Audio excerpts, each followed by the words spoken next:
میں آپ سے ایک بات عرض کرنا چاہتا ہوں، برسوں سے آپ اس عبادت خانے میں یا جہاں پر بھی اپنی پیشانی ٹیکنے کے لیے جاتے ہیں، بچپن سے تو آپ مسجدوں میں جا رہے ہوں گے. ایک مسجد ایسی کوئی مجھے بتا دو جہاں خدا کی کوئی تصویر لگائی گئی ہو.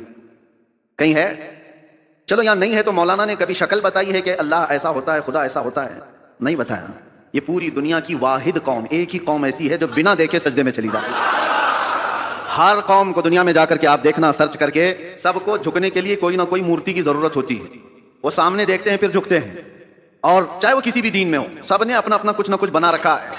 عیسائی اگرچہ خدا کی عبادت کی بات کرتے ہیں لیکن انہوں نے مریم اور حضرت عیسیٰ علیہ السلام کی بھی مورتیاں بنا لی ہیں. یہودی اگرچہ اللہ کی عبادت کی بات کرتے ہیں لیکن نبیوں کی مورتیاں انہوں نے بھی بنا رکھی ہیں. جتنے مذاہب ہیں انہوں نے سب نے اپنی اپنی جھکنے کے لیے کچھ نہ کچھ چیزیں بنائی ہیں. یہ پوری دنیا میں ایک ہی قوم ہے، ایک ہی قوم ہے. اسی لیے تو میں عرض کرتا ہوں میرے عزیزو، اللہ تبارک و تعالیٰ نے ہماری اور تمہاری فضیلت میں قرآن کی شروع کی آیتوں میں فرمایا یؤمنون بالغیب. یہ وہ لوگ ہیں جو غیب پر ایمان رکھتے ہیں. آج تک ہم نے اللہ کو دیکھا نہیں، اور لوگ یہ تانا مارتے ہیں کچھ، جیسے ابھی مسئلہ چل رہا تھا کہ ہم سب نے پکارا تھا آئی لو محمد صلی اللہ علیہ وسلم، سیدنا محمد صلی اللہ علیہ وسلم. میرے عزیزو، ہمیں یہ چیزیں راستوں پر یا جلسوں پر اس طرح علل اعلان کہنے کی ضرورت کیوں پیش آتی ہے؟ جب کوئی درندہ چھیڑتا ہے تو ہمیں پھر اظہار کرنا واجب ہو جاتا ہے. اگر کوئی نہ پوچھے آپ سے تو بتانا ضروری تو ہے نہیں، لیکن جب اگر کوئی چھیڑے تو پھر ہمیں بتانا واجب ہو جاتا ہے کہ ہم اپنے نبی پاک صلی اللہ علیہ وسلم سے اپنی جان سے زیادہ محبت کرتے ہیں.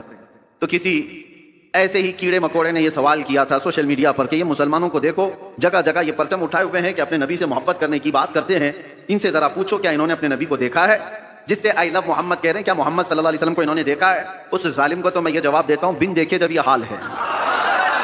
ارے دیکھتے تو بات الگ تھی، سر ہتھیلیوں پر لے کر کھڑے ہوتے ہیں.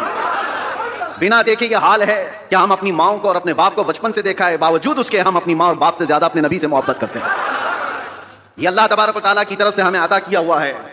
میں آپ سے یہ بات کہنا چاہتا ہوں کہ دنیا اسی میں پریشان ہے کہ ایک ایسی قوم ہے نہ اپنے خدا کو دیکھیے نہ اپنے نبی کو دیکھیے، لیکن دوسروں کی بنسبت اس قوم کا حال یہ ہے دوسروں کو پرچار کر کر کے بلانا پڑتا ہے اور کہ بنا اعلان کے جمعہ میں بھر جایا کرتے ہیں.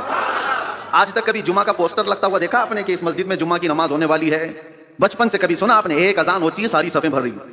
ہر مسجد کا حال ہے. جمعہ میں کون تمہیں دعوت دے کر بلاتا ہے؟ مؤذن صاحب گھر گھر جاتے ہیں، پوسٹر لگایا جاتا ہے، پرچار کیا جاتا ہے؟ نہیں. اس بات سے تو دنیا خوف زدہ ہے کہ آخر ان کو کون جمع کرتا ہے ان صفوں میں، اور صفوں میں آنے کے بعد کسی کی کوئی وی آئی پی صف نہیں ہے. جو پہلے آیا وہ پہلے بیٹھ گیا. وہ کسان کا بچہ بھی سامنے بیٹھ سکتا ہے، کسی غریب مزدور کا بچہ بھی پہلی صف میں بیٹھ سکتا ہے، اور بادشاہ اگر تاخیر سے آئے تو پیچھے ہی بیٹھا رہے. یہ نظام کہاں سے ہے؟ یہ آج تک ان کو کون بنا کر رکھا ہے؟